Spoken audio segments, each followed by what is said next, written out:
A bag of heroin slams onto the evidence table, found in the defendant's car during a routine traffic stop, a supposed open and shut case.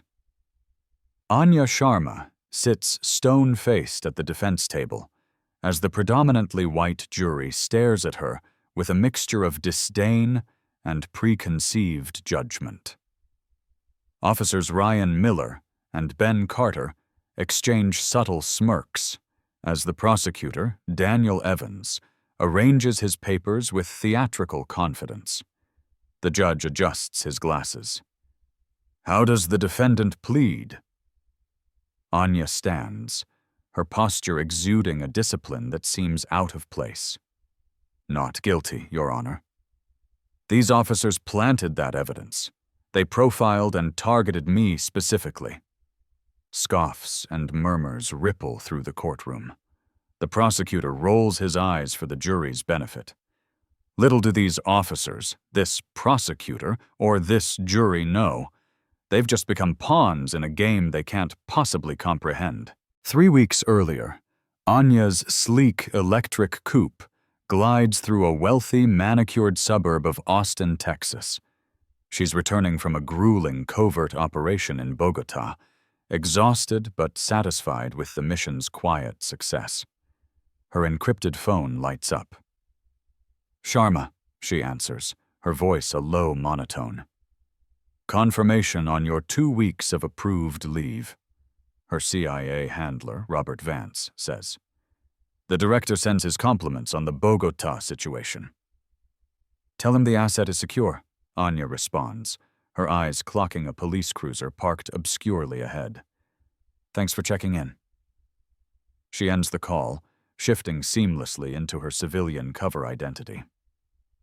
Blocks away, officers Ryan Miller and Ben Carter sit in their patrol car, bathed in the glow of their onboard computer. Ryan drums his fingers impatiently on the dash. Dead night. These tech money neighborhoods, nothing ever happens. Ben, the younger and more calculated of the two, shrugs while scrolling through his phone. "Easy money, man. Just patrol and look pretty." Ryan straightens suddenly, his predator's instinct kicking in as he spots Anya's car. "Well, hello. What do we have here?" Ben follows his gaze. "Nice car. All-electric import." "Too nice for someone who looks like her in this part of town," Ryan replies, his tone shifting from boredom to predatory interest. "Let's see what she's up to." Ben hesitates for a fraction of a second, the familiar internal debate of risk versus reward flashing through his mind, before nodding. He's the planner, the one who weighs the odds. "Your call." They pull out, their cruiser a shadow tailing Anya's silent sedan. Anya notices immediately. The rearview mirror reflects their presence long before the lights flash. Her trained mind doesn't panic. It calculates possibilities. She checks her speed. Exactly the limit. All signals used properly, no violations. She understands precisely what is happening, but her face remains a mask of civilian normalcy. The cruiser's lights flash. Anya signals and pulls over in a perfect, smooth motion, coming to a complete stop. She places both hands on the steering wheel, open and visible. The officers approach, their movements a practiced, coordinated dance of intimidation. As Ryan Miller approaches Anya's window, he doesn't realize their entire interaction is being documented by systems far more sophisticated than his department-issued body camera. Ryan approaches with deliberate slowness, his hand resting on his holstered firearm. The beam of his flashlight sweeps across Anya's face, lingering longer than professionally necessary. "License and registration," he demands, offering no reason for the stop. "May I ask why I was pulled over, officer?" Anya's voice remains perfectly modulated, a calm counterpoint to his aggression. "You rolled through that stop sign back there," Ryan lies effortlessly. "License and registration, now." Anya nods, keeping her movements slow and deliberate. My registration is in the glove compartment, and my license is in my purse on the passenger seat. I'm going to reach for them now. Just do it slowly, Ryan says impatiently. Ben stands back, positioned strategically to cover his partner, his gaze fixed on Anya. He misinterprets her trained composure as the suspicious calm of a seasoned criminal. Anya provides the documents. Ryan studies her license, his eyebrows rising at the Virginia address and the federal government ID. Government employee. Ryan's tone becomes more aggressive, a mix of suspicion and resentment. You're a long way from D.C. I'm visiting my sister, Anya responds smoothly. In this neighborhood? His disbelief carries an unmistakable undertone of accusation. My sister is a private nurse for a family here, she provides. The cover story is practiced, plausible, and designed for this exact scrutiny. Ryan exchanges a loaded glance with Ben. Ma'am, please step out of the vehicle. May I ask why? I don't believe I've done anything to— Step out of the vehicle, Ryan repeats, his voice louder, his hand now gripping his weapon. Anya recognizes the escalation, the point of no return in this dangerous script. I'm complying, officer, she states clearly, but I want it on the record that I do not consent to a search of my property without probable cause. She steps out, maintaining perfect balance despite the adrenaline coursing through her. Her CIA training takes over, allowing her to appear appropriately nervous to a civilian eye while her mind catalogs every procedural violation. Stand over here with my partner, Ryan directs, gesturing to the rear of the vehicle as he begins to examine her car. As Ben blocks Anya's direct line of sight, she catches a glimpse of Ryan reaching into his own tactical vest pocket before he moves to the far side of her car. Well, I found something, Ryan announces with artificial surprise. A moment later, he emerges holding a small plastic baggie of white powder. Look what we have here. Anya's eyes narrow. That is not mine. You just planted that. Ryan's expression hardens into a mask of offended authority. Excuse me? Are you accusing an officer of the law of tampering with evidence? I am stating a fact, Anya responds, her voice unwavering. That bag was not in my vehicle before you searched it. Ben steps forward, his professional facade firmly in place. Turn around and place your hands behind your back. This is wrong, Anya states, her voice clear and loud enough for any potential witnesses or recording devices. I did not consent to this search, and that evidence was planted by Officer Miller. Shut up and turn around, Ryan snaps, his composure fraying. Anya complies, knowing that physical resistance now would only lead to a worse outcome. The cold metal of the handcuffs bites into her wrists, tightened deliberately to cause pain. Ben performs a pat-down that lingers uncomfortably, another small act of degradation. Lights flip on in neighboring houses. Curious faces appear in windows, drawn by the drama unfolding on their quiet street. The officers make no attempt to shield Anya from public view, positioning her prominently under the harsh glare of a streetlight where everyone can witness her humiliation. Ryan calls for backup, his voice pitched to Carrie. We've got an uncooperative female with a significant quantity of narcotics, requesting additional units for transport. I have been perfectly cooperative, Anya states clearly, ensuring the watching neighbors, her unwitting witnesses, hear her. As Ryan guides her toward the patrol car, he leans in close, his voice a venomous whisper. Should have stayed in your own part of town. Ben adds with false professionalism as he closes the door. Ma'am, possession with intent to distribute is a very serious felony charge. Then, leaning in, he whispers, You people always think you're above the law. Through the window, Anya watches the officers continue their search of her vehicle. When they believe no one is watching, they exchange a celebratory fist bump. The system has just swallowed Anya whole, chewing her up with practiced efficiency. Do you think Miller and Carter even see her as a person at this point, or just another statistic to bolster their careers? What does it say about a system where two officers can shatter a life with a lie and a fist bump? At the station, the process of systematic degradation continues. The desk sergeant barely glances at her as she's photographed, fingerprinted, and relieved of her personal belongings. Each officer, each functionary she encounters, treats her with the same dismissive contempt, the same presumption of guilt. Throughout this ordeal, Anya's mind operates with the cool, machine-like precision of a trained operative. She notes names, badge numbers, procedural violations, witnesses on the street. Every detail is filed away with perfect recall. Her CIA training allows her to project an image of distress and fear while maintaining complete situational awareness. The cell door clangs shut behind her. She sits on the hard bench, her head bowed, appearing defeated for the benefit of the monitoring cameras. In the privacy of the cell, beyond the camera's direct line of sight, Anya's expression transforms from victim to predator. She whispers to the silent room. Operational assessment complete. Time to activate countermeasures. Morning brings the processed monotony of the justice system.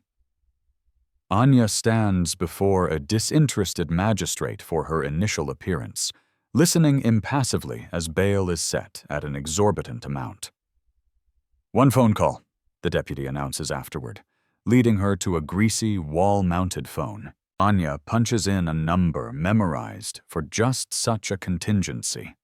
Not family, not a standard attorney, but a secure CIA contact line. She carefully modulates her voice to sound upset yet controlled. "Hey, it's me," she begins, the ordinary greeting masking the activation of a critical protocol. "Yeah, I'm in big trouble. I got arrested last night." She relays the core facts. "They planted drugs, heroin, in my car, 2 officers, Ryan Miller, badge number 734, Ben Carter, badge number 8112. She embeds coded phrases between the seemingly panicked words, conveying her exact location, the nature of the frame-up, and the specific level of response required. To any observer, she sounds like a distressed young woman calling a powerful friend. To her handler, Robert Vance, she is activating the agency's unwritten protocol for a compromised deep-cover agent. Just need you to contact my cousin about that investment we discussed last month," she finishes, the phrase coding a request for specific, deniable resources. 4 hours later, Anya's bail is posted by a well-dressed woman identifying herself as Anya's aunt, a lawyer from a prestigious D.C. firm. The money flows through untraceable CIA channels, but the paperwork reflects a simple family intervention. As she's being processed for release, Anya overhears Miller and Carter in a nearby break room. "Did you see her face when you pulled that bag out?" Miller laughs, the sound ugly and loud. "Priceless. These people just never learn." "Coming into our neighborhoods like they own the place?" Carter responds, his voice full of derision. "That makes 3 this month. Miller and Carter, keeping the streets of Austin clean." "And our record's spotless," Miller adds with a smirk. "Another perfect conviction rate in the making." At her nondescript safe-house apartment, Anya enters her bedroom and activates a hidden mechanism in her walk-in closet. A panel slides open, revealing a secure, soundproofed room. She steps inside, the door sealing silently behind her. The room contains a bank of monitors and sophisticated surveillance equipment. Anya activates the system with practiced efficiency. Within minutes, personnel files, internal affairs complaint histories, financial records, and social media accounts for Ryan Miller and Ben Carter populate her screens. Her secure phone rings. It's Vance. "Anya, this is an unofficial channel," he begins, his voice tight. "The agency's official position is that you should let this go. The charges can be quietly dismissed through our liaisons. It's not worth compromising your operational status." "This isn't just about me, Robert," Anya counters, her voice firm, stripped of its earlier manufactured distress. "These officers have a clear pattern. They're abusing their authority systematically, targeting minorities with planted evidence." "That's a local law enforcement issue, not our jurisdiction, not our problem," her handler responds, though his tone lacks conviction, suggesting a personal disagreement with the official line. "It became our problem the moment they targeted a federal agent," Anya argues forcefully. "I need resources, minimal and completely deniable." A long pause hangs on the line. "What exactly are you planning?" "Justice," Anya replies simply. "By the book, through their own system, but with a full deck of cards." Another pause. "Limited support only. Nothing that can be traced back to Langley. You're on your own, officially." After ending the call, Anya contacts Chloe Park, a brilliant technical analyst from her CIA team who is currently on a sabbatical. "Chloe, I need your help," Anya explains, methodically outlining the situation. "Those bastards," Chloe responds without hesitation. "What do you need?" "Your unique brand of technical expertise, completely off the books." Together, they vet and contact Marcus Thorne, a former state prosecutor turned high-profile defense attorney known for his aggressive and successful litigation in police misconduct cases. "Ms. Sharma," Marcus greets her in his downtown office. "This story is unfortunately common. Proving evidence was planted is, however, extraordinarily difficult. I have resources that your typical clients do not," Anya responds carefully. "And I have the will to fight this all the way through." Marcus studies her, his sharp eyes missing nothing. "Most people in your position are pressured into taking a plea deal." "I am not most people," Anya replies, her gaze unwavering. "And this is no longer just about my case." As Anya finalizes her legal strategy with Thorne, Vance calls with alarming news. "We have a flag. Officer Ryan Miller has a connection to a case you consulted on 5 years ago, an arms trafficking ring." The preliminary hearing unfolds in a wood-paneled courtroom saturated with institutional indifference. Anya sits beside Marcus, her posture perfect, her face an unreadable mask hiding the furious calculations of the strategist beneath.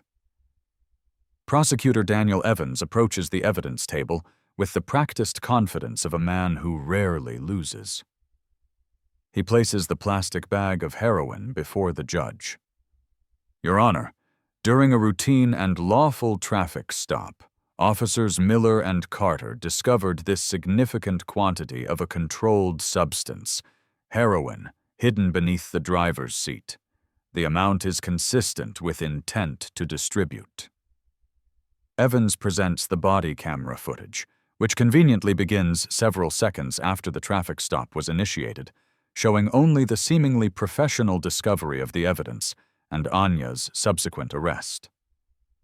Ryan Miller takes the stand first, his demeanor a careful blend of professional earnestness and civic duty. He recounts the traffic stop with practiced ease, a story he has told many times before.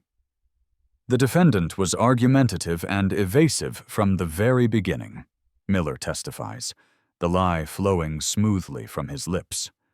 "Her nervous behavior led me to believe she was engaged in criminal activity." Marcus makes notes, but doesn't interrupt, allowing Miller to build the house of cards that will soon become his prison. "And when you searched the vehicle, what did you find?" Evans asks. A bag containing approximately 1 ounce of heroin, hidden under the driver's seat, Miller replies, his voice full of gravity.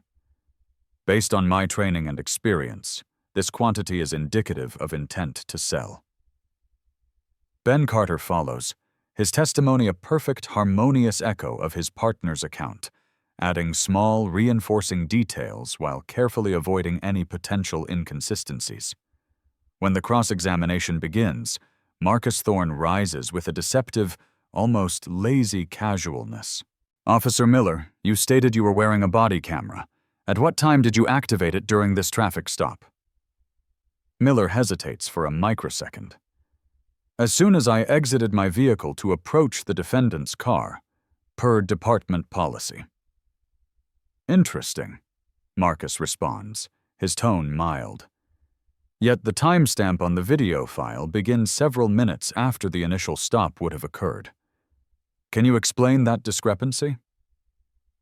Technical malfunction, Miller responds smoothly. It happens sometimes. The devices can be unreliable. Marcus nods as if this is a perfectly reasonable explanation, then pivots. Officer Miller, in your 7-year career, how many official complaints for racial profiling have been filed against you? Objection! Evans shouts, leaping to his feet. Irrelevant and prejudicial. Sustained, Judge Reed agrees immediately. Marcus shifts his strategy without missing a beat. Officer Miller, please walk the court through the exact sequence of observations and events that led you to establish probable cause to search Mrs. Sharma's vehicle. As Miller navigates this trickier legal terrain, attempting to justify the search without admitting to the lie about the stop sign, Ben Carter shifts uncomfortably in his seat, the first visible crack in his confident facade. In the gallery, Anya observes a man watching the proceedings with unusual intensity. Using her training, she quickly identifies him from the file photos Chloe pulled. David Chen, an internal affairs investigator who, according to the files, has been quietly monitoring Miller and Carter for months. Meanwhile, miles away, Chloe works from a secure, remote location, her fingers flying across a keyboard. She is hacking into city traffic cameras and the security systems of private businesses near the arrest location, compiling footage that tells a story starkly different from the one told under oath. Judge Reed rules there is sufficient evidence to proceed to trial, but Marcus's pointed questioning has successfully planted the first seeds of doubt. As the hearing concludes, Miller's phone vibrates with a text from an unknown encrypted number. We know what you did. Not just to her. To all of them. The 2 weeks before the trial transform Anya's secure room into a high-tech command center. Multiple screens display complex timelines, evidence logs, and hours of surveillance footage. Chloe's fingers are a blur across her keyboard, digital doors and encrypted firewalls opening before her world-class expertise. I've got a definitive pattern, Chloe announces one evening, her voice tinny over the secure comms link. 9 cases in the past 2 years, all involving minority drivers, all in wealthy, predominantly white neighborhoods, and all featuring planted evidence discovered during so-called routine traffic stops. Anya reviews the data streaming onto her screen. All of them prosecuted by Daniel Evans? 7 of the 9, Chloe confirms. And every single one resulted in a conviction or a coerced plea deal. Marcus enters the room, carrying a stack of legal briefs that threatens to topple over. I've filed motions to include evidence of pattern and practice, but Evans is fighting like hell to exclude it, calling it prejudicial. Judge Reed seems sympathetic to the prosecution's position, as usual. We need something more, Anya decides, her eyes fixed on the faces of the other victims Chloe has identified. Something undeniable. That evening, Anya meets David Chen in a nondescript diner, a neutral ground far from both their official territories.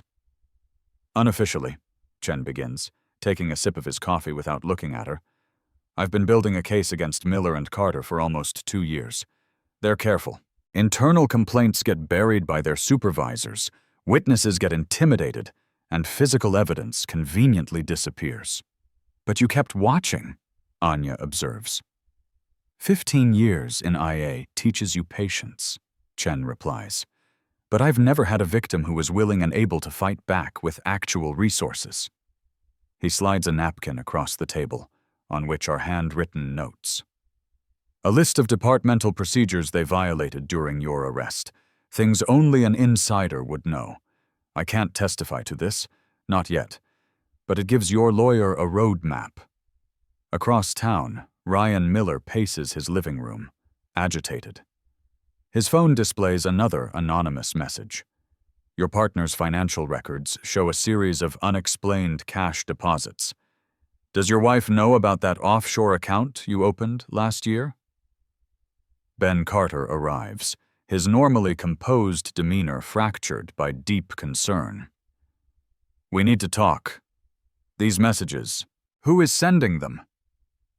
"It has to be internal affairs," Ryan speculates. "It's that weasel Chen."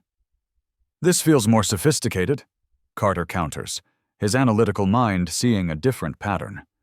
"They know things IA couldn't possibly have access to. The offshore account? How?" "We've been careful," Ryan insists, his voice rising. "Maybe not careful enough," Ben says, studying his partner. "This Sharma case, something feels different. She's too calm, too prepared. It's not right." The next morning, Anya and Marcus meet with Prosecutor Evans in his office. His expression is one of magnanimous generosity. "Possession with intent, a serious felony, reduced to simple possession," Evans offers, leaning back in his chair. 12 months probation, no jail time. Given the strength of the evidence against your client, Ms. Sharma, this is more than fair." Marcus looks to Anya, his expression carefully neutral, but his eyes communicate that this might be the best strategic option they can hope for in a rigged system. Anya meets Evans's condescending gaze directly. "I will not plead guilty to a crime I did not commit, especially when your star officers manufactured it from whole cloth. We'll see you in court." Evans sighs, a sound of patronizing disappointment. "Your attorney should have advised you. An officer's sworn testimony carries significant weight with juries. This will not end well for you." "We'll see," Anya repeats, rising to leave the room. As Chloe decodes the final pieces of surveillance footage, she discovers something that changes the entire tactical landscape. The high-resolution video not only shows the officers planting the evidence, but also captures a third officer watching from a distance, recording the entire illegal act on his personal cell phone. This is the turning point where the hunter becomes the hunted. Have you ever felt the satisfaction of watching someone who wronged you slowly realize their time is up? Is the pursuit of justice worth the risk when the system itself seems designed to protect the guilty? The courtroom buzzes with an unusual level of tension as the trial begins. Local media have picked up the story, intrigued by the sensational angle of a federal employee accusing police officers of a felony frame-up. The gallery is packed with spectators, including the quiet, stoic faces of several of Miller and Carter's previous victims, organized by a discreet communication from Chloe. Judge Evelyn Reed calls the court to order. "Is the prosecution ready to proceed?" "Ready, Your Honor," Daniel Evans booms. "Is the defense ready?" "Ready, Your Honor," Marcus Thorne states calmly. Daniel Evans approaches the jury for his opening statement, his confidence so thick it's almost a physical presence in the room. "Ladies and gentlemen of the jury, this case is simple. It is straightforward. 2 decorated, experienced police officers conducted a lawful traffic stop and, in the course of their duty, discovered illegal narcotics, heroin, a poison on our streets. The evidence is clear, their testimony is consistent, and the law is unambiguous." He gestures toward Anya. The defendant's outrageous accusation of a conspiracy against her is not just unfounded, it is a desperate, cynical attempt to avoid responsibility for her criminal actions. Marcus Thorne's opening presents a stark contrast, measured, methodical, and chillingly precise. This case is not about drugs, he begins, his voice low but carrying to every corner of the room. It is about a profound abuse of power. The evidence will show that Officers Miller and Carter have a documented, systematic history of targeting minorities, conducting illegal searches, and falsifying evidence to secure convictions. He looks at each juror in turn. Ms. Sharma did not commit a crime. Her only offense was driving through the wrong neighborhood while having the wrong skin color. The prosecution presents its case with well-rehearsed theatrical emphasis. The bag of heroin is displayed for the jury in a sealed evidence container. A crime lab technician testifies to its purity and weight. Street value would be approximately $3,000, he states, a figure meant to imply a level of sophistication beyond that of a casual user. Miller and Carter take the stand in succession, their testimonies perfectly aligned, polished and refined by hours of preparation with the prosecutor. They describe Anya as confrontational, suspicious, and evasive. Several jury members nod along, their expressions reflecting an implicit, pre-existing trust in the testimony of law enforcement officers. In Anya's command center, Chloe breaks through the final layer of Ben Carter's encrypted phone records. Text messages populate her screen, a secret history of corruption. Dozens of exchanges between Miller and Carter discussing their racket. Carter: these rich neighborhoods are gold mines. Rich folks give commendations, and there's less risk. Miller: exactly. These people don't want any trouble. Plus, watching these entitled minorities finally realize they're not untouchable. Priceless. Chloe compiles the most damning exchanges, encrypts them, and transmits them securely to Marcus Thorne's tablet just minutes before cross-examination begins. In the courtroom, Marcus approaches Ben Carter with that same deliberate, casual air. Officer Carter, you testified that you've worked as Officer Miller's partner for 4 years. Is that correct? Yes, that's correct. And you consider yourselves to be an effective, highly decorated team? One of the best in the department, Carter confirms, his confidence radiating. Marcus nods thoughtfully. You've made numerous arrests for narcotics violations together? Yes, sir. Our arrest and conviction record speaks for itself. Indeed it does, Marcus agrees softly, then pivots sharply. Officer Carter, do you recall sending a text message to Officer Miller on March 17th of this year, stating, and I quote, "North Hills has gotten too cautious. Let's try the Westlake area for some easier busts this week." Carter's composure instantly cracks. The blood drains from his face. I don't recall that specific message. Perhaps this will refresh your memory, Marcus continues, producing a printed transcript. People's Exhibit 47, Your Honor, the certified text message logs for Officer Carter's personal cell phone, obtained via subpoena to his telecommunications provider. The prosecutor leaps to his feet. Objection. Defense counsel is attempting to introduce evidence that was not provided in discovery. Your Honor, Marcus counters calmly. These records were only obtained via subpoena last week, after the discovery deadline. The prosecution received copies this morning, as required by law. I have the signed receipt of acknowledgement right here. The judge examines the document, her expression grim. Objection is overruled. The witness will answer the question. Carter stares at the transcript, his calculated mind visibly running through 1,000 scenarios and finding no escape. As he stammers through a series of unconvincing explanations and denials, The main courtroom doors open. A woman in a severe, formal suit walks directly to the defense table and hands Marcus Thorne a sealed, classified envelope. The arrival of this document creates an immediate, palpable ripple of confusion and speculation throughout the courtroom.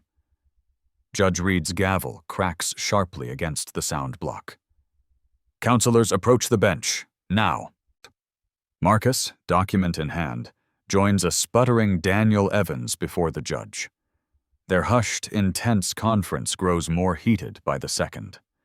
The prosecutor's face flushes a deep red, while the judge's expression transforms from simple irritation to genuine alarm. This court will be in recess for 20 minutes, Judge Reed announces abruptly, her voice strained. The courtroom empties with a buzz of reluctant compliance. Ryan Miller leans toward Ben Carter, whispering urgently, "What the hell is that? What's going on?" But Carter keeps his gaze fixed forward, his strategic mind no longer planning an attack, but calculating an escape route from a battle he now knows is lost. When court reconvenes, the atmosphere has undergone a tectonic shift. 3 new individuals, somber and severe in dark suits, now occupy the back row of the gallery. The prosecutor's earlier blustering confidence has completely evaporated, replaced by a pale, sickly pallor. "Your Honor," Marcus Thorne begins, his voice resonating with newfound authority. "The defense calls Dr. Lena Petrova to the stand." A commanding woman in her 50s approaches the witness box. After being sworn in, she states her credentials. "I am the director of the Forensic Video and Audio Analysis Unit at Quantico. I hold a Level 5 national security clearance." "Dr. Petrova, have you had occasion to analyze video footage related to the traffic stop and subsequent arrest of Anya Sharma?" "I have," she confirms. "My team processed and authenticated footage from multiple sources, including municipal traffic cameras, private security systems, and a set of specialized, proprietary recording devices." A large screen descends from the ceiling.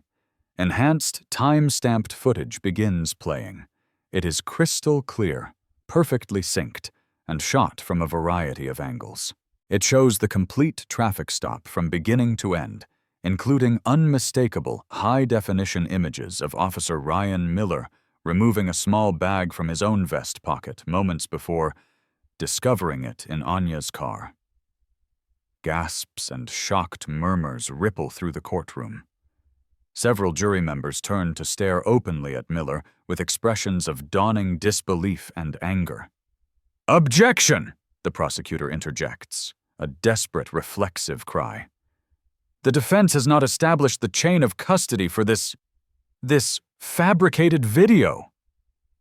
"Dr. Petrova," Marcus asks calmly, "can you confirm the authenticity of this footage for the court?" "I can," she states firmly, looking directly at the jury. "We verified the digital signatures, metadata, and timestamps from all sources. This footage has not been edited, altered, or tampered with in any way." The judge overrules the objection with a weary wave of her hand. Marcus turns toward the defense table. "Your Honor, I would now like to call Anya Sharma to the stand, not as the defendant in this case, but as an expert witness in her capacity as a Central Intelligence Agency operations officer specializing in international anti-corruption investigations." The courtroom erupts into chaos. Judge Reed's gavel cracks repeatedly, a desperate attempt to restore order. Ryan Miller's face drains of all color. Ben Carter sits perfectly still, a statue of calculating surrender, his mind now focused solely on self-preservation. After another tense, lengthy conference at the bench, Anya approaches the stand with measured confidence. The mask of the frightened civilian defendant has been discarded, replaced by the commanding presence of a federal agent.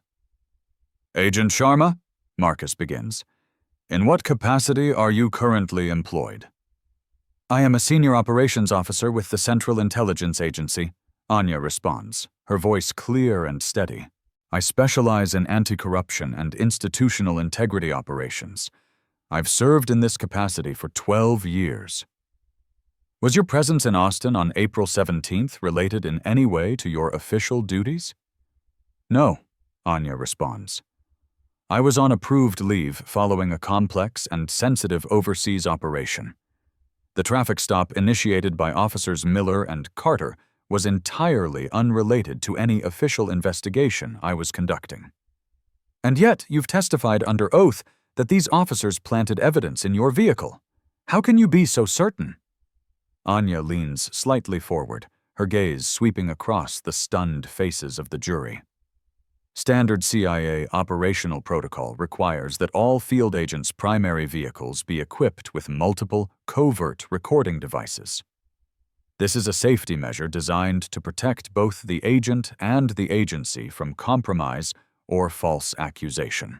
My vehicle contains 6 such devices, capturing synchronized high-definition audio and video from all angles. New footage begins playing on the screen, this time from inside the vehicle, showing a crystal-clear close-up shot of Ryan Miller's hand placing the bag of heroin under the driver's seat. Beyond the definitive video evidence, Anya continues, my professional training includes precise observational skills. I documented every procedural violation and mentally noted the exact moment Officer Miller removed the narcotics package from his right vest pocket, approximately 17 seconds before he pretended to discover it in my vehicle. Marcus nods slowly. Agent Sharma, has your subsequent investigation uncovered any potential explanation for why you, specifically, might have been targeted by these 2 officers? It has, Anya confirms. Her gaze shifts briefly, locking on to Ryan Miller. Officer Miller's brother, a man named Kevin Miller, was arrested 5 years ago as part of an international arms trafficking investigation that I was peripherally involved in. While I never met Officer Miller before that night, evidence suggests he discovered my identity through unauthorized access to federal and state law enforcement databases. This traffic stop was not random. He had been monitoring me, waiting for an opportunity for revenge.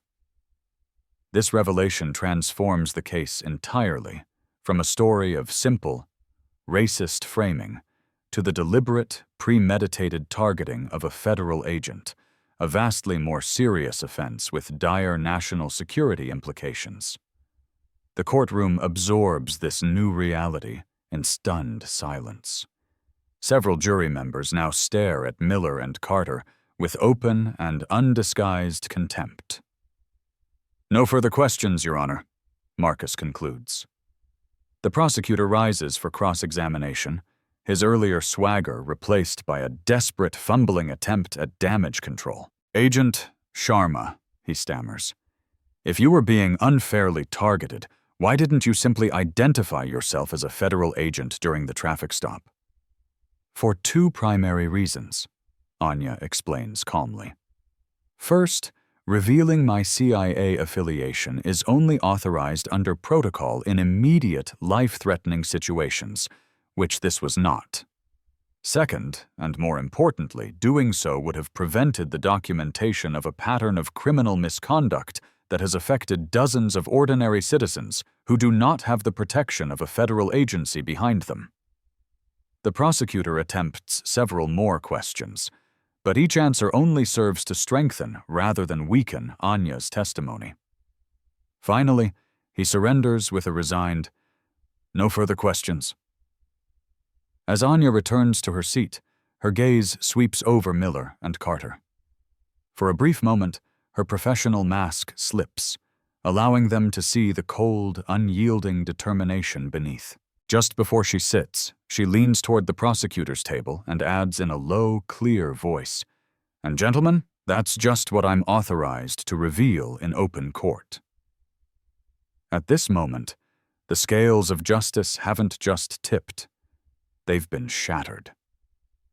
Anya used the system's own rules against it, but also relied on power and secrets unavailable to a regular citizen.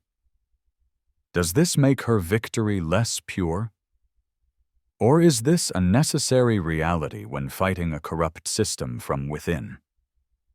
The day after Anya's testimony, the U.S. Attorney's Office announces the formation of a special federal task force to review every single case handled by Officers Miller and Torres throughout their careers. U.S. Attorney Sofia Ramirez stands before a bank of microphones, her expression grave and determined. The evidence of prolonged and systematic misconduct is sufficiently concerning to warrant a comprehensive, top-to-bottom review, she states. Any individual who believes they were falsely charged or coerced into a plea based on the testimony or actions of these officers should contact our office immediately. Inside police headquarters, a series of emergency meetings cascades through the chain of command. The police chief, Robert Davis, convenes his senior staff, the air in the room thick with tension and the unspoken fear of what is to come. This department is facing an existential crisis of confidence, he begins, his voice tight. 2 of our officers have potentially poisoned hundreds of cases and systematically undermined decades of community outreach. I want immediate, transparent reviews of every case they ever touched. Deputy Chief Ava Rostova raises the question everyone is silently dreading. Sir, preliminary evidence from the trial suggests supervisory personnel may have been aware of or even encouraged this pattern. How deep will this federal investigation go? The chief's expression hardens into granite. All the way to bedrock, nobody gets a pass. Internal Affairs investigator David Chen, now a key witness, formally presents his extensive, once secret file to federal investigators. What was once a slow, carefully guarded internal investigation now unfolds under the harsh glare of public scrutiny. I've been tracking their activities for 19 months, Chen explains to the federal agents. My file identifies at least 23 individuals who appear to have been falsely charged based on a nearly identical pattern of planted evidence. Outside police headquarters, community activists, alerted by a network that traces back to Chloe, organize a demonstration that grows by the hour. Their chants for justice and accountability echo through the downtown streets, their signs bearing the names and faces of those who were previously convicted by the 2 officers' lies. In the prosecutor's office, Daniel Evans faces his own professional reckoning. The district attorney, Isabella Rossi, closes his office door with quiet deliberation. Explain to me, she begins, her voice dangerously calm, how you, as the lead prosecutor on these cases, missed or willfully ignored multiple red flags in these officers' arrest reports for years. Evans's professional composure finally fractures. The complaints against them were always investigated by their own department and ruled unfounded. Their testimonies in court were perfectly consistent. They were too perfect, Rossi interrupts, her voice like ice. Too consistent, too convenient. Basic prosecutorial scrutiny should have raised serious questions long before a CIA agent was forced to expose this entire corrupt enterprise in open court. What happens to me now? Evans asks, his voice small. The State Ethics Committee will review your handling of every single case involving these officers, Rossi states coldly. In the meantime, you are on indefinite administrative leave, effective immediately. In Judge Evelyn Reed's chambers, a review process begins that will consume the court's resources for months to come. Her clerk presents the first towering stack of case files, convictions based primarily on the testimony of Ryan Miller and Ben Carter. Begin with those individuals who are still incarcerated, the judge directs, her voice heavy with the weight of her role in the injustice. There are 17, Your Honor, the clerk confirms quietly. The judge removes her glasses, pinching the bridge of her nose, looking suddenly much older. How did we all miss this? They testified in my courtroom dozens of times. The system is built on trusting the sworn testimony of officers, Your Honor, the clerk offers. A trust they took and weaponized against the very people we are all sworn to protect, Judge Reed responds. That ends today. Anya meets privately with the families of some of the other victims. She sits in a small, neat living room with Sophia Reyes, whose son, Leo, has spent 14 months in a state prison after Miller and Carter claimed to find a bag of cocaine in the back of his work van during a traffic stop. They told him no jury would ever believe his word over 2 decorated police officers, Sophia explains, tears tracking down her weathered face. The public defender told him his only choice was to take the plea deal or risk more than 10 years in prison. Anya takes the woman's hands in hers. The federal investigation will prioritize Leo's case. I have made certain of that. How can we fight a system that is this powerful? Sophia asks, her voice full of a despair born from experience. By being more strategic, more persistent, and absolutely relentless, Anya responds, a cold fire in her eyes. I am connecting your family with Marcus Thorne. He has agreed to take on these cases pro bono, and now he has all the evidence he needs to win. In a secure conference room at CIA headquarters in Langley, Director Thomas Sterling reviews the rapidly evolving situation with Robert Vance. What is our exposure risk? Director Sterling asks. Minimal, sir, Vance confirms. Agent Sharma maintained her cover appropriately and professionally until legal necessity dictated otherwise. Her decision to reveal her status was tactically sound and ultimately protected the agency from further complication. And the broader security implications? An agent being deliberately targeted on U.S. soil. That is now our primary concern, sir, Vance acknowledges. We are conducting a full internal review to determine if Miller's targeting of Sharma represents a singular act of revenge or a larger, more systemic security breach we have yet to uncover. As these vast institutional responses unfold, a more personal moment of victory occurs back in Marcus Thorne's office. He and Anya review the cascade of legal and political developments their case has triggered. 7 wrongful conviction cases are already scheduled for immediate judicial review, Marcus notes with deep satisfaction. Judge Reed has personally prioritized the cases of those still incarcerated. And the officers? Anya asks. Miller is facing a raft of federal charges, multiple civil rights violations, evidence tampering, perjury, and the very serious charge of retaliating against a federal agent. Carter's attorney is already signaling that his client is ready to cooperate fully in exchange for a plea deal and a recommendation for leniency. Anya's secure phone vibrates with an encrypted message from Chloe. She reviews it, her eyebrows rising in momentary surprise. A problem? Marcus inquires. Quite the opposite, Anya responds, a slow, grim smile spreading across her face. It seems some additional evidence has just emerged. It appears Miller and Carter's behavior wasn't just tolerated by their supervisors. It was part of an unofficial, unwritten departmental strategy. Command staff directed them toward specific neighborhoods and demographics, creating plausible deniability for themselves while benefiting from the arrest statistics their actions generated. As the investigations widen, an entire encrypted file appears on Anya's secure server from Chloe's efforts. It contains irrefutable evidence that Miller and Carter's reign of terror was actively encouraged and rewarded by high-ranking officials within the Austin Police Department. The preliminary hearing for Ryan Miller and Ben Carter takes place in a federal courtroom, a space far grander and more intimidating than where Anya's ordeal began. Every seat in the gallery is filled, Media representatives, community members, and a silent, powerful phalanx of Miller and Carter's previous victims sit watching, their very presence a testimony to lives derailed and futures stolen.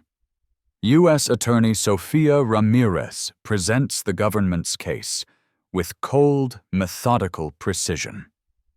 "The evidence will show," she states, her voice ringing with conviction, "that these two men, while wearing the uniform of a trusted public servant, engaged in a deliberate, malicious pattern of civil rights violations spanning years.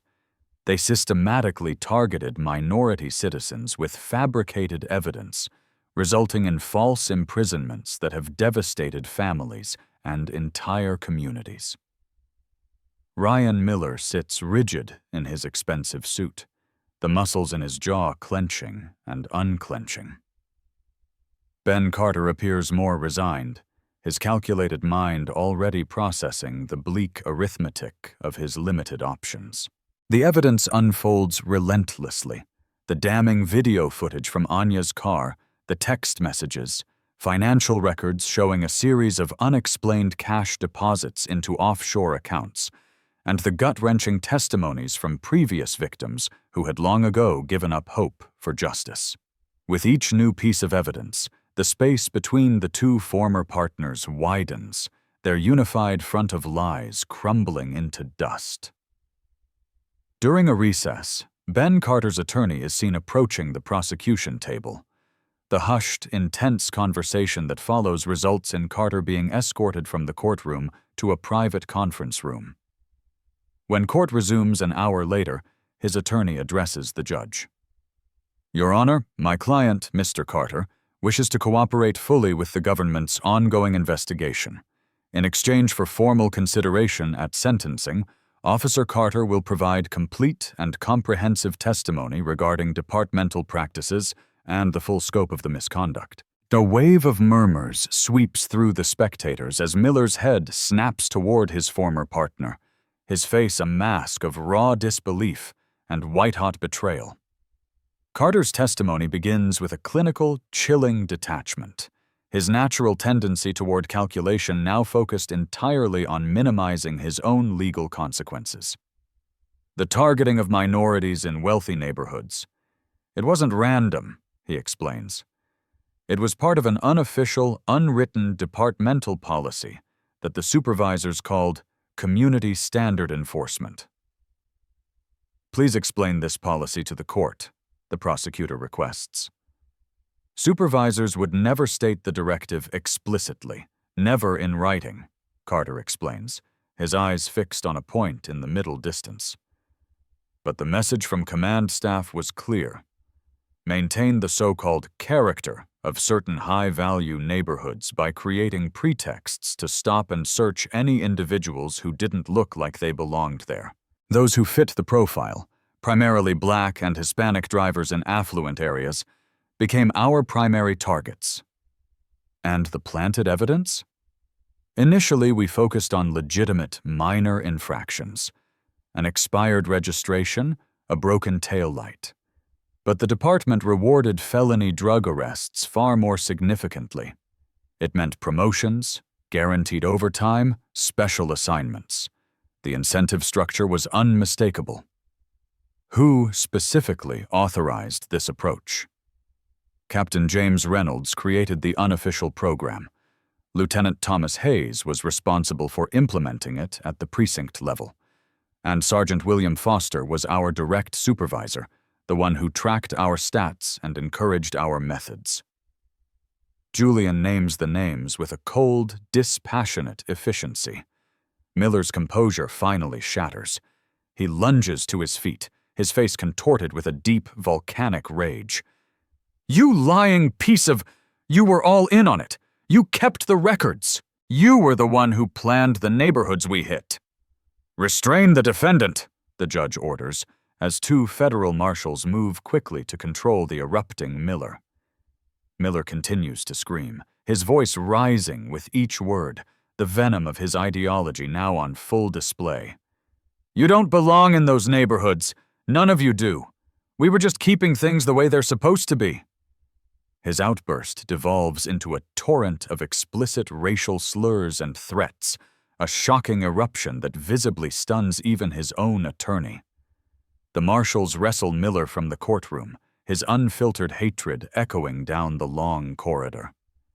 When the proceedings resume, Carter continues his testimony, revealing the existence of a secret departmental messaging group on an encrypted app where officers shared success stories of fabricated arrests and openly discussed targeting strategies. "We called it community gardening," Carter explains, his clinical tone making the racist ideology behind the euphemism even more chilling. "We were weeding out the undesirables. Officers who expressed concern or refused to participate were excluded from overtime opportunities and passed over for promotions." 3 high-ranking police officers are implicated directly by Carter's testimony. By the end of the day, federal agents are executing sweeping search warrants at the police precinct, seizing computers, hard drives, and file cabinets full of records. The following morning, a transformed Ryan Miller appears for his bail hearing with a new, court-appointed attorney. The professional mask of the dedicated officer has been discarded entirely, revealing the raw, undisguised prejudice that fueled his actions. The prosecutor addresses the court. "Your Honor, given the defendant's violent outburst in this courtroom yesterday, his specific threats against witnesses, and the serious nature of these ongoing charges, the government requests he be remanded without bail." The judge studies Miller, who glares back with open defiance. Bail is denied. The defendant has demonstrated beyond any doubt that he poses a significant danger to the community. As Miller is led away in handcuffs, his former partner, Ben Carter, receives his own judgment. A substantial prison sentence, but one significantly reduced in acknowledgement of his cooperation. Before exiting the courtroom, Carter pauses, his gaze finding Anya, who sits observing silently from the gallery. "I'm sorry," he mouths, the words utterly inadequate against the sheer magnitude of the harm he and his partner have inflicted. Anya acknowledges him with a slight, almost imperceptible nod. Recognizing that while remorse can never erase the damage, it represents a small but necessary step toward a justice that must extend beyond herself to every single person whose life was derailed by this deep-seated corruption. As the disgraced officers are led away to begin their sentences, Anya receives a call from Director Sterling at the CIA. The case has not only secured justice, but has also exposed critical vulnerabilities in the protection of agents operating on domestic soil, prompting an urgent agency-wide reassessment. Carter's betrayal of Miller was a calculated act of self-preservation. But was there also a glimmer of conscience? In the face of overwhelming guilt, is it possible to separate genuine remorse from a simple desire to get a better deal? What do you think his "I'm sorry" truly meant? 6 months transform abstract promises into concrete, institutional reforms. The Austin Police Department buzzes with implementation teams as a wave of new protocols, technologies, and oversight bodies reshape its very structure. Chief Wilson, having narrowly survived the initial scandal, addresses a mixed group of officers and members of the new Civilian Oversight Board. From this day forward, every single interaction with the public is to be recorded continuously, from the moment of initial observation until the interaction is fully concluded. There will be no exceptions and no more technical malfunctions. A veteran sergeant raises his hand, skeptical. "Chief, what about legitimate privacy concerns for officers?" "The privacy of law-abiding civilians will be protected through strict, audited access controls to the footage," the chief responds, his tone leaving no room for argument. "But the conduct of our officers while on duty is no longer a matter of trust alone. It is a matter of verification. That will be our new standard procedure. The newly established Civilian Oversight Board holds its first meeting in a repurposed municipal conference room, its authority now backed by independent subpoena power and its own dedicated investigative staff. 12 members, deliberately chosen for their diverse backgrounds and experiences, review body camera footage with the methodical, skeptical attention previously reserved for a handful of overworked internal affairs detectives. This case shows precisely why allowing buffer periods or officer-controlled recording is problematic, notes the board's chairperson, Dr. Elaine Jackson, a retired federal judge. Officers Miller and Carter exploited those procedural gaps repeatedly to construct their false narratives. Beyond these technical changes, the department undergoes a forced cultural reconstruction. Mandatory annual bias training now includes concrete, interactive scenarios based directly on the Miller-Carter cases, with clear identification of behavioral warning signs and explicit protected reporting procedures. Simply recognizing your own bias is no longer enough, the diversity and inclusion consultant explains to a room of stone-faced lieutenants. We are implementing a zero-tolerance policy for profiling, with specific, non-negotiable consequences. The new reporting mechanism bypasses the traditional chain of command when necessary, ensuring that any and all complaints reach the appropriate oversight body, regardless of where in the departmental hierarchy the problem may exist in. Several long-serving officers resign rather than adapt to the new standards of accountability. Their departures open up positions for a younger, more diverse recruitment class that better reflects the community's actual composition. Those who remain undergo extensive retraining and are subject to regular, randomized psychological evaluations. The entire emphasis of performance evaluation shifts from raw arrest statistics to measurable community engagement and problem-solving metrics, fundamentally altering the very definition of good policing. Downtown, the Austin City Council establishes a multi-million-dollar compensation fund for the victims of false arrests and planted evidence. The streamlined claim process acknowledges that true justice requires more than just policy changes. It demands concrete, tangible redress for the specific harms inflicted on individuals. We have approved 19 claims to date, reports the fund's administrator to the council members. Compensation packages include not only financial settlements, but also dedicated resources for criminal record expungement, educational and vocational opportunities, and long-term counseling services for victims and their families. Within the CIA, Anya now heads a newly created, specialized task force charged with developing new protocols for domestic agent protection and, more controversially, consulting with federal and state agencies on law enforcement oversight. Her harrowing personal experience provides invaluable insights into institutional vulnerabilities that had been previously overlooked or ignored. The intersection between law enforcement operations and intelligence activities on U.S. soil contains significant and dangerous blind spots, she explains to her hand-picked team of analysts and former agents. Our field agents' personal security depends on our ability to address these systemic issues. The resulting policy recommendations are eventually implemented nationwide, creating new, stronger safeguards for agents operating domestically, while also establishing clearer, brighter lines between intelligence-gathering activities and routine law enforcement. Marcus Thorne emerges as a leading national voice in police reform, leveraging the non-classified details of Anya's case as a compelling, unassailable example of how even the most entrenched systemic abuses can be effectively challenged and dismantled. Chloe Park, whose technical expertise proved so decisive, now works with a specialized unit within the Justice Department developing sophisticated next-generation systems for analyzing and authenticating police body cam footage. Her new algorithms can detect subtle signs of video tampering and establish an unbroken, verifiable chain of digital custody, making the kind of evidence manipulation practiced by Miller and Carter exponentially more difficult to conceal.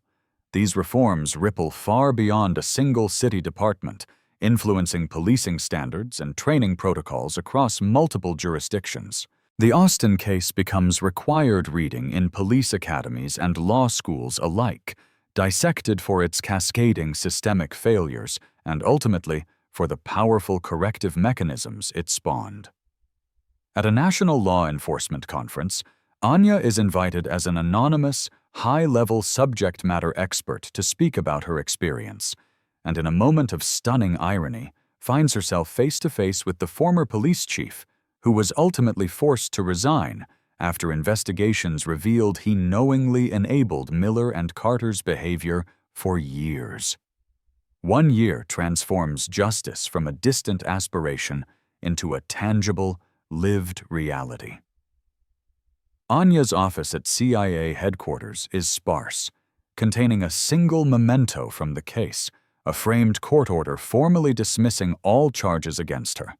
It is displayed not as a trophy of personal vindication, but as a stark reminder of systems that are both dangerously broken and, ultimately, capable of healing. Her recent promotion is a quiet acknowledgement from the agency of her exceptional handling of an impossible situation.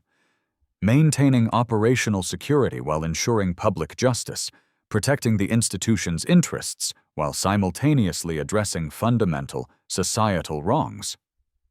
Her new responsibilities include overseeing agent safety protocols nationwide, a role that transforms her personal ordeal into a shield for others. Occasionally, she reviews progress reports on the ongoing reforms in the Austin Police Department. The changes appear to have substantive, lasting impact. Citizen complaints are down, use of force incidents have plummeted, and community satisfaction metrics are showing slow but significant improvement. Ryan Miller serves his long sentence in a maximum security federal facility, his multiple convictions for civil rights violations and retaliating against a federal agent, ensuring he will remain there for decades. His uncontrolled rage has calcified into a bitter, unrepentant resentment. His prison communications are still actively monitored for continued threats. Ben Carter occupies a minimum security facility on the other side of the country. His cooperation earned him both a drastically reduced sentence and the possibility of early release for good behavior. His calculated, analytical mind now focuses on survival and a quiet, carefully planned path toward some form of redemption. He provides ongoing, crucial testimony against the higher-ranking officers he implicated, helping federal prosecutors dismantle the corrupt command structure he once so effectively navigated. The neighborhood where Anya was first pulled over has also transformed. Residents who witnessed her public humiliation from their windows have formed a new kind of community watch program, one focused not on reporting suspicious people, but on observing and documenting police interactions to ensure accountability and safety for everyone who passes through. Marcus Thorne has established a nonprofit legal center in downtown Austin specializing in police misconduct cases, with a particular focus on racial profiling and evidence tampering.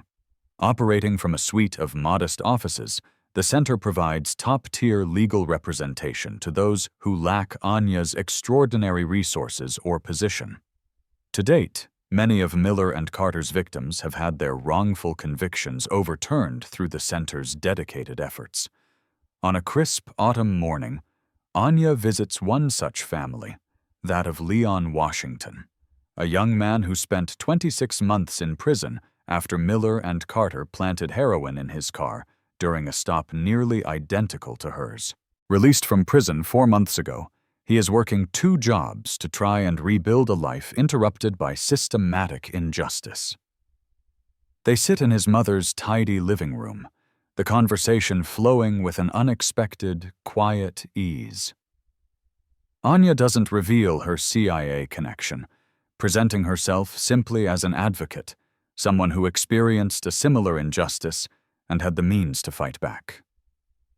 The hardest part isn't just the time you lose, Leon explains, his hands wrapped tightly around a coffee mug. It's the feeling that the system, the people in charge, can just decide your truth, and it doesn't matter what the real truth is. Anya nods, a deep, resonant understanding passing between them. That violation of basic fairness. It lingers long after you're vindicated. Exactly, Leon says, studying her thoughtfully. How did you find the strength to fight back? My public defender told me I had no chance. Most people just take the plea. And by recognizing, very early on, that it was no longer just about me, Anya answers carefully. Individual cases are important, but challenging the system that enables the abuse is what creates protection for everyone else. Later, walking back to her government-issued car, Anya's secure phone vibrates. Her handler's name, Robert Vance, appears on the screen. That little community outreach visit wasn't in your official job description, Agent Sharma, he notes without preamble. Some responsibilities transcend job descriptions, Robert, she responds simply. A long pause stretches between their two distant worlds. Would you have handled anything differently? He asks, his voice serious. Knowing the immense professional risk you took, your deep cover, your entire career, could have been permanently compromised. Anya considers the question with genuine, quiet reflection. Justice isn't just about winning individual cases. It's about changing the systems that enable injustice in the first place. And sometimes, changing the system requires taking calculated, necessary risks. The director sends his regards, Vance adds after another pause. The new domestic operational protocols you developed are being implemented across all divisions. Your experience is already protecting other agents in the field. That's what matters, Anya concludes as she starts her car and drives away. The neighborhood looks different to her now than it did on that night 1 year ago. Not because the physical landscape has changed, but because the human ecosystem operating within it has begun the long, arduous process of genuine transformation. The case that began with a single, corrupt, racist traffic stop has catalyzed a wave of change extending far beyond 2 disgraced officers or 1 municipal police department. The ripples continue to spread, altering institutional behaviors, reshaping legal precedents, and transforming community expectations in ways both measurable and profound. True power isn't the ability to harm, to control, or to dominate. It's the courage to stand against systemic injustice, even, and especially, when you have to stand alone. If you've been moved by Anya's story of courage, justice, and redemption, don't let this be the end of your journey. Hit that subscribe button right now to join the Chronicles of Justice community, where we bring you powerful, gripping tales of triumph against all odds. Each week, we deliver stories that not only entertain and inspire, but also shine a bright, unflinching light on the critical social issues that affect us all. Give this video a thumbs up if you believe in the power of one person to stand up against injustice, and help us spread these important messages. Your likes and shares directly help us reach more people with these transformative stories. This isn't just the end of a story. It's the beginning of a conversation, a movement, a demand for what happens when truth is finally given a voice. At Chronicles of Justice, we believe that exposure is the first, essential step toward transformation. Subscribe and stay tuned, because the next story could change the way you see the world.